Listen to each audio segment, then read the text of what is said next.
FIR होने चाहिए। अभी तक एफआईआर पे एफआईआर, कल की तारीख में आप पे और एफआईआर लगी है 356, 79, 351।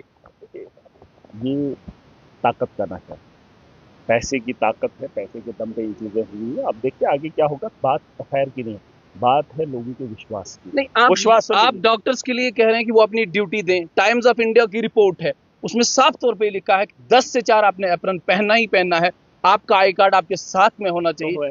मैं यही तो बता रहा हूँ कि अगर वो मानते नहीं फिर भी आप ही के खिलाफ कार्रवाई। नहीं, वो एक अलग मामला, अभी वक्त लगेगा। एक जमाने में जब हम गलियों में चलते थे, गाँव में चलते थे, तो कोई मानता नहीं था। फिर एक वक्त आ गया, हम ऐवान में बोले। अब एक वक्त आएगा जब हम सरकार चलाएंगे। ऐसा नहीं है, वक्त लगेगा लेकिन बदलाव आएगा। जो जिंदा है उसको जीने का अधिकार महराज देगा, और जो सपना 70 साल पहले का था उस सपने को पूरा महराज करेगा। ये जो माफिया, गुंडागर्दी, लोगों को डराना धमकाना, ये कानून के साथ बैठकर खेलना, ये गलत बात। पैसे वाले को यहाँ इस मुल्क में जीने का अधिकार है, मजलूम को जीने का अधिकार नहीं, वो छीना है। लेकिन इसके लिए मुल्क बना था, इसके लिए लोकतंत्र नहीं है। चुने हुए नुमाइंदे को इस तरीके से व्यवहार करना, ये गलत मैसेज है। साफ बात है, अभी इंतजार कीजिए। आज मेडिकल का मामला, ये तो चलेगा, ये तो फिलहाल ठीक हो जाएगा, इसको तो मैं ठीक कर लूंगा। लेकिन सरकार को मैं बताना चाहूंगा, एडमिनिस्ट्रेशन को बताना चाहूंगा, अभी तुम्हारा डाका गरीब पे पड़ेगा।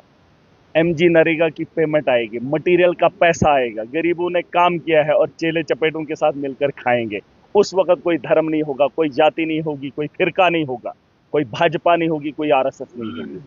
जो गरीब लुटा होगा वो गरीब खड़ा होगा। अगर वो खड़ा हो गया तो तुम्हारा क्या हशर होगा वो मुझे नहीं पता। मुझे ये बताइए महाराज साहब, क्या अभी आश्वासन दिया है आपको एडमिनिस्ट्रेशन ने? देखिए, आश्वासन में मैं जा रहा हूँ, खुद डिस्ट्रिक्ट के अंदर में बात करूंगा, डिस्ट्रिक्ट एडमिनिस्ट्रेशन को बुला। जिस तरीके से आज आप जा रहे थे वो नज्म ज़ब्त अब नहीं रहा। देखिए, आप जाएंगे फिर क्या हुआ। आज का दिन गया, जिंदा हूं तो करता रहूंगा, लड़ता रहूंगा। ऐसा नहीं है, आप ये मत बोलिए आज का दिन। अरे मैं 8 महीने से झेल रहा हूँ, आगे भी करूंगा।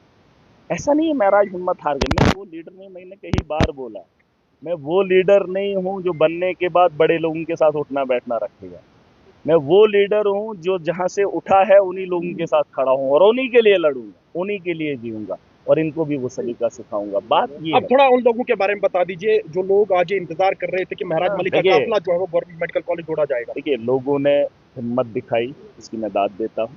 जो आज तक परेशानी थी वो आगे नहीं दिखेगी आपको। देखिए, थोड़ा सा वक्त निकालना है। यहाँ एक गरीब का बच्चा जब बीमार हो जाता है, मैं लोगों को समझा नहीं पा रहा हूँ। अगर मेरे फैमिली में कोई बीमार हो जाए, मैं कर्जा उठा के उसको हॉस्पिटल तक ले जाता हूँ, लेकिन अगर हॉस्पिटल के अंदर डॉक्टर नहीं मिलता है तो वो परेशानी उसको मैं नहीं देखना चाहता हूँ। मैं चाहता हूँ आज के बाद जो लोग हमारे बीमार हो जाएंगे वो जेएमसी के अंदर परेशान ना हो। अब के बाद आज तक क्या हुआ वो एक अलग मामला है, उसकी मैं इंक्वायरी कर रहा हूँ। लेकिन जो आज के बाद होगा वो जेएमसी से अंदर नहीं होगा। अब कितने लोगों को फायदा होगा, कितने लोगों को फायदा होगा जो तैयार थे, जो दिल से आए थे। अरे ऊपर वाला भी, अब ये कुर्बानी खत्म नहीं होती है। जो लोग मेरे साथ निकले थे, आज इस मुकाम पर लाकर खड़ा किया, आज वही आवाम जो इकट्ठा होकर पुंछ से मुझे फोन आया, हम आ रहे हैं, है ना। फिर बानिहाल ये तो इनका तो है ही, किश्तवाड़ से लोग आ रहे थे। अच्छी बात है, एक मैसेज है, यूनिटी होनी चाहिए। हमें लोगों को ठीक करना है, सिस्टम को ठीक करना है। आप जब भी सिस्टम को ठीक करने की बात करते हो आपके खिलाफ एफआईआर लगती है। 20 से ज्यादा अभी तक आपके खिलाफ एफआईआर लगी। आपने कहा मैं स्वास्थ्य को ठीक करूंगा, एफआईआर। आपने कहा मैं एजुकेशन को ठीक करूंगा, एफआईआर। आपने कहा मैं नरेगा को ठीक करूंगा, एफआईआर। आपने जिस भी डिपार्टमेंट के लिए कहा कि मैं ठीक करूंगा, आपके खिलाफ तो एफआईआर लगी। आप मुझे बताओ, कुर्बानी के बगैर कभी कोई कुछ काम हुआ है? हुआ है। अब बलि का बकरा अगर महराज बन रहा है तो बनूंगा। अरे किसी को तो राहत मेरे से हो रही है, अगर किसी को खुशी हो रही है मुझ पे एफआईआर लगी, वो काम करेगा ना।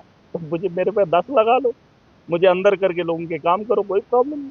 मैं चाहता हूँ लोगों के अंदर बदलाव आए, यही तो मैं चाहता हूँ, इम्प्लीमेंट हो।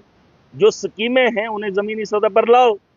अब झूठ की बुनियाद पर आप उनको दिखाओगे, खाओगे खुद, वो चीजें कौन मानेगा? और गरीब तालियां पीटेगा। चुनाव के वक्त लोग तो रैलीज लेकर जाते हैं। मुझे बताओ, जेएमसी के अंदर कितने लोग परेशान होते, कभी किसी ने आवाज उठाई? कितने नेता आए? अरे कितने नेता आए? मुझे बता देना, जेएमसी डोडा की बात करे ना कोई। किसी ने कभी किसी डॉक्टर के खिलाफ खड़े होने की जरूरत की? नहीं की। कभी किसी ने उस नर्सिंग होम के लिए बात की? नहीं की। अरे मैं बड़ा इसलिए हूं, मैं मजलूम के लिए लड़ूं, मैं मजलूम को इंसाफ दिलाऊं। एक आदमी को, 2 आदमी को पालना ही हमारा शौक नहीं है, ये तो कुत्ता भी